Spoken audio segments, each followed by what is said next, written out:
Assalamualaikum warahmatullahi wabarakatuh. Saya teringat dengan pidato Bung Karno pada peresmian Sekolah Tinggi Pertanian Bandung. Waktu itu kan semuanya Fakultas Pertanian di Bandung itu adalah fakultasnya Universitas Indonesia. Kira-kira 1952 itu Bung Karno bilang begini, masalah pangan atau masalah makanan itu adalah hidup matinya sebuah bangsa. Jadi sebuah bangsa itu ya hidup matinya kemudian lari kepada pangan. Pada 2017 yang lalu itu ada survei yang dilakukan oleh The Economist. Ini sebelum COVID bahkan. The Economist mengeluarkan survei begini, menyatakan bahwasannya yang paling siap sampai dengan 2030 dengan swasembada pangan itu justru adalah Amerika Utara dan Eropa. Amerika Utara dan Eropa. Amerika Utara itu Amerika Serikat, kemudian Kanada. Itu paling siap sampai dengan 2030 terkait dengan ketersediaan pangan. Kemudian Eropa itu paling siap dengan ketersediaan pangan.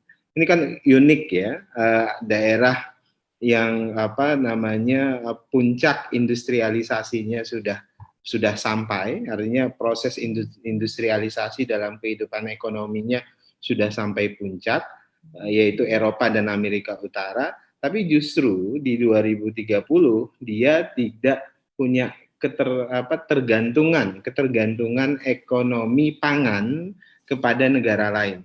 Jadi negara yang sudah industrialisasi seperti Amerika Utara dalam Kanada dan Amerika Serikat serta Eropa justru diramalkan oleh The Economist pada 2017 yang lalu sebelum COVID itu justru adalah negara yang paling siap dengan ketersediaan pangan.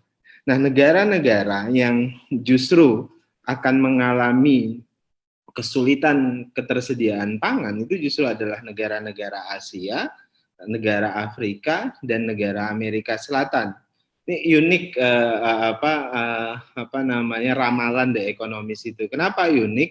Karena justru daerah-daerah ini itu sebenarnya adalah daerah-daerah yang secara ekonomi seharusnya menjadi lumbung pangan. Nah, tapi analisa ekonominya untuk menjawab itu jadi sederhana.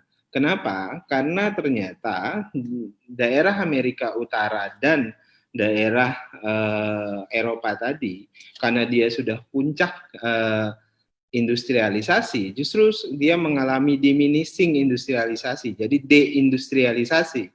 Dia kembali kepada kampanye ekonomi hijau dan sebagainya. Dia kembali karena ada faktor isu climate change dan sebagainya, dia kembali pada kegiatan-kegiatan pertanian sehingga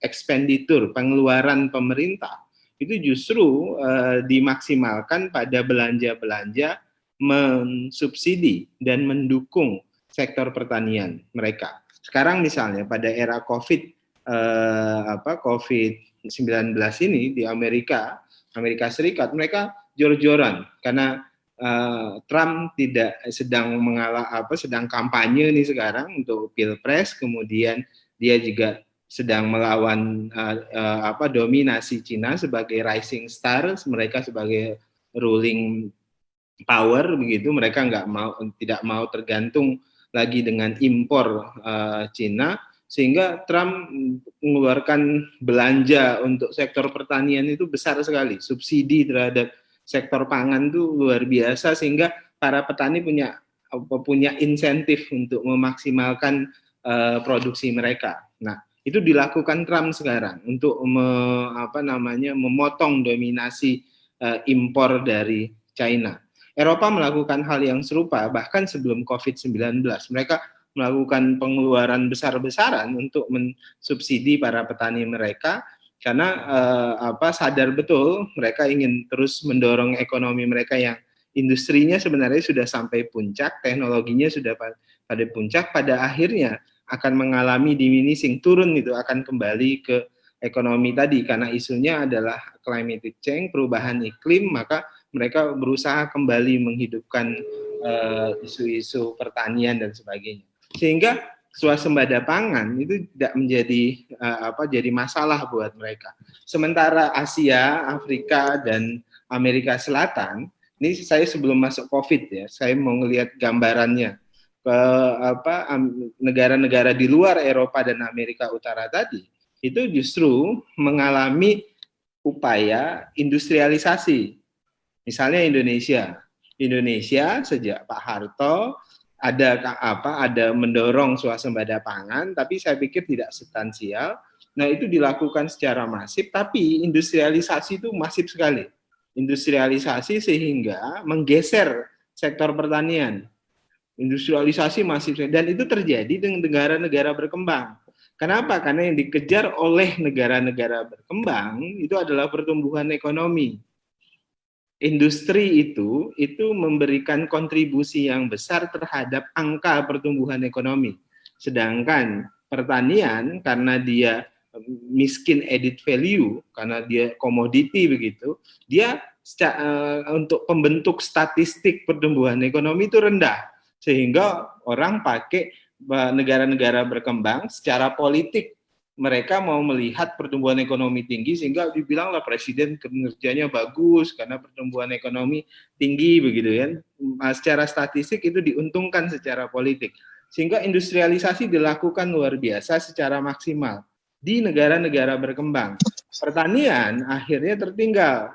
Akhirnya pertanian tidak berkembang dalam jangka panjang, kemudian akhirnya tergantung dengan impor pangan dari negara-negara yang lain. Misalnya Indonesia sampai dengan detik ini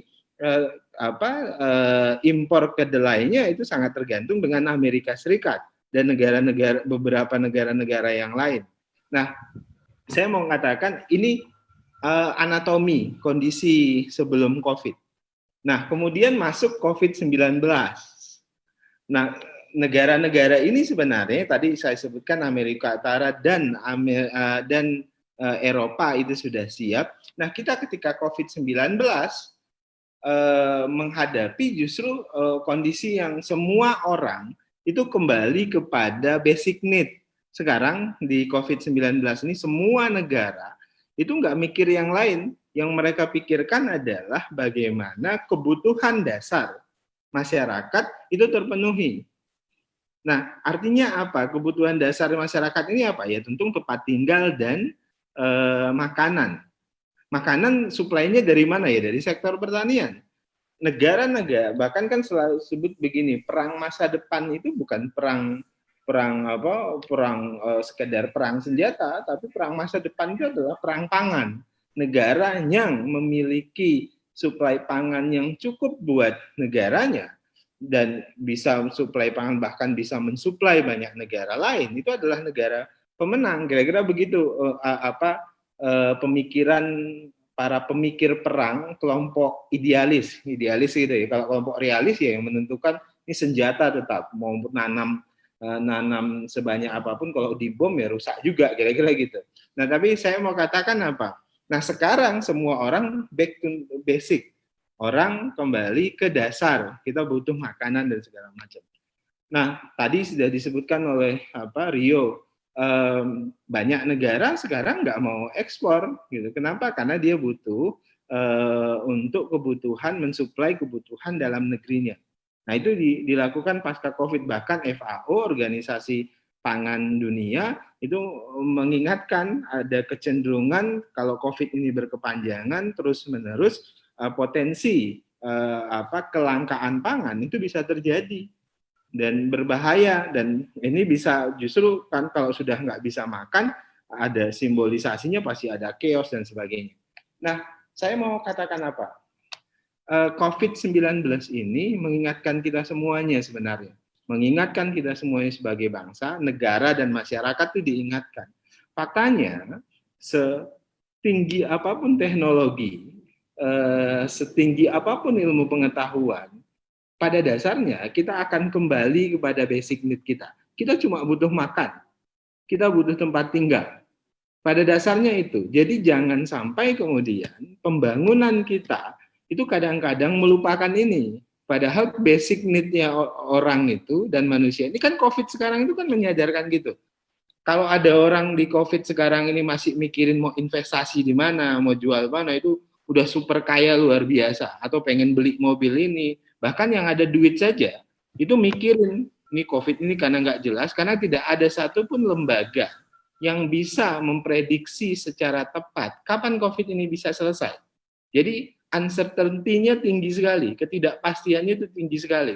Sehingga orang yang waras itu sekarang mikirnya bagaimana caranya kita tetap bisa punya tempat tinggal, aman, kemudian bisa makan. Itu saja dulu, basic need-nya itu dia dulu. Jadi kalau ada orang mikir yang macam-macam mau beli mobil itu pasti sudah super kaya luar biasa sehingga dia masih bisa mikir-mikir yang begitu. Nah, tapi pada dasarnya kan manusia akan pikir itu dan pemerintah itu sekarang juga berpikir itu dulu. Nih masyarakat jangan lapar, jangan ada yang lapar, jangan ada yang tidak punya tempat tinggal dan sebagainya. Nah, jadi teknologi seperti apapun larinya ke situ. Nah, bagaimana akhirnya yang bisa dilakukan oleh pemerintah dalam konteks ini? Misalnya kalau saya dalam perspektif pertahanan, tadi juga sudah disebut oleh moderator, kita bisa mendorong di Kementerian Pertahanan itu kita mendorong konsepsi pertahanan rakyat semesta. Jadi kalau kita belajar pertahanan rakyat semesta itu kan gini, dia mengutip konsepsi tradisional kita terkait dengan perang gerilya. Perang gerilya itu dilakukan karena dua hal. Pertama, karena waktu dalam perang itu lama sekali. Kemudian kedua, karena kita punya keterbatasan sumber daya, termasuk tentara dan sebagainya. Sehingga kita pakai konsepsi perang semesta. Nah, dalam COVID-19 ini waktunya tidak jelas kapan selesai. Kemudian kedua, kekuatannya juga luar biasa. Bentuknya kita sampai dengan ini riset itu bisa berubah-ubah begitu. Nah, sehingga kita butuh tentara dalam tanda kutip yang lebih banyak. Maka kita harus melibatkan seluruh masyarakat, kekuatan masyarakat, melibatkan masyarakat termasuk kesadaran dan macam-macam. Nah, pendekatan ini yang didorong oleh Kementerian Pertahanan terkait dengan juga masalah pangan. Saya berikan contoh. Pasca Perang Dunia ke-1 dan kedua, itu kan mengalami juga masalah dengan ketersediaan pangan.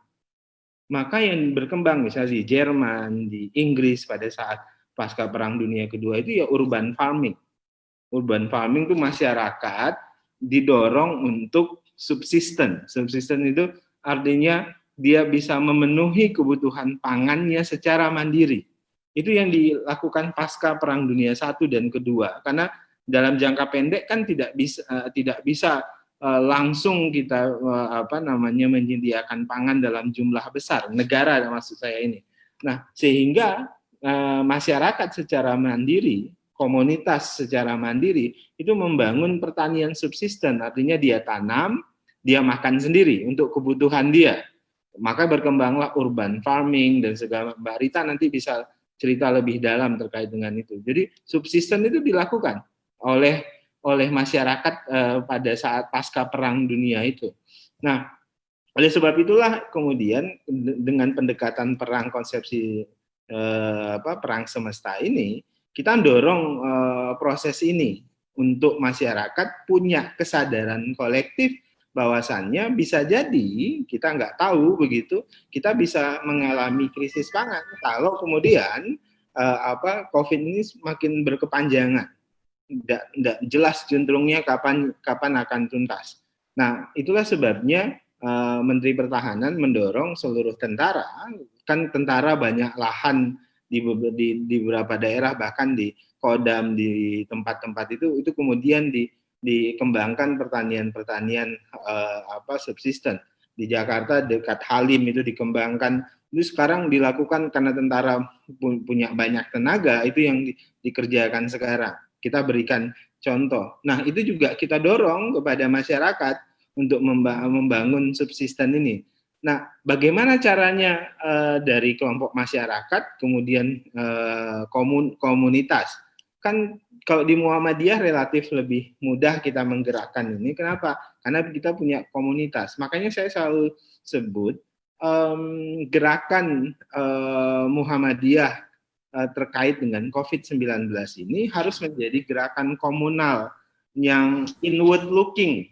Maksud saya inward looking, jangan terlalu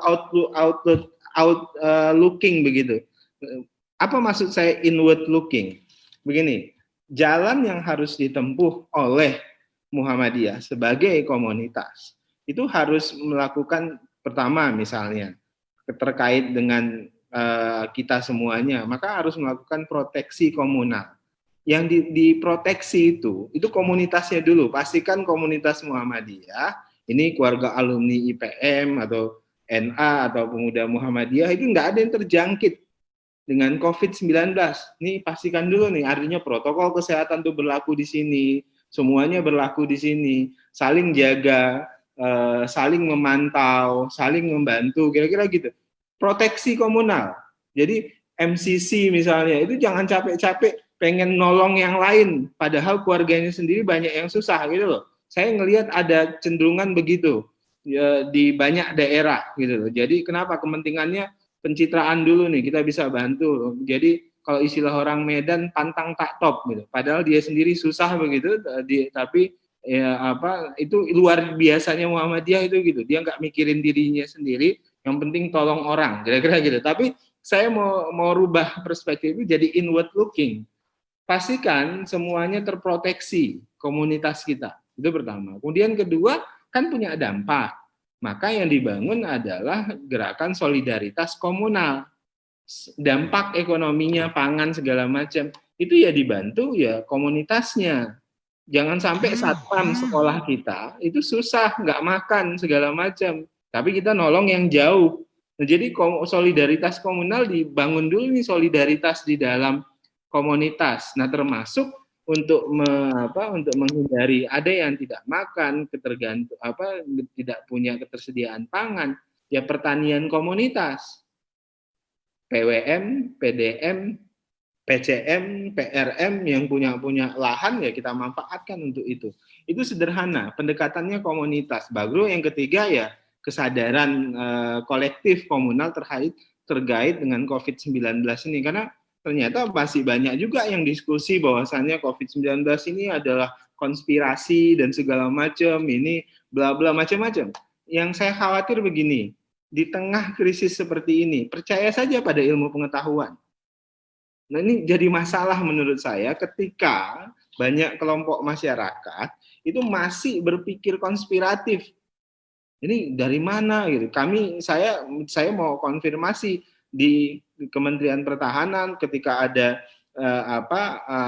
konflik Amerika Cina dan negara-negara Eropa menuntut Cina segala macam, itu adalah gerakan politik gitu. Gerakan politik yang kita sendiri tidak bisa jawab betul nggak ada konspirasi. Jadi untuk supaya itu tidak mengurangi kewaspadaan kita, maka jalannya percaya saja pada ilmu pengetahuan. Artinya ke siapa kita percaya? Ya pada dokter gitu yang memberikan saran-saran terkait pencegahan COVID dan sebagainya, dan kepada ahli virus, ahli wabah dan sebagainya. Berikan ke mereka. Nah, itu juga yang walaupun saya dari dalam, misalnya kepala-kepala daerah itu harus diingatkan juga. Ya jangan percayanya dengan yang lain-lain, percaya dokter, percaya ahli wabah, percaya pada ahli virus, itu yang paling tepat begitu. Jadi jangan sampai misalnya Gubernur Sumut masih percaya yang lain, atau wali kota masih nganggap ini macam-macam. Jadi menurut saya gerakan ini penting. Nah, terakhir teman-teman sekalian, pangan ini adalah masalah serius kalau kemudian kita tidak mulai melakukan gerakan-gerakan kecil yang subsisten tadi. Karena terus terang ramalan terkait dengan itu kan sudah cukup banyak. Tinggal sekarang pertanyaannya aksi-aksi apa yang bisa dilakukan. Yang paling sederhana tadi saya sebutkan adalah membangun pertanian subsisten, urban farming. Kemudian kita di komunitas ini bisa memanfaatkan kekuatan kita untuk membangun potensi pertanian di tempat masing-masing. Saya pikir sementara itu, Mas. Assalamualaikum warahmatullahi wabarakatuh.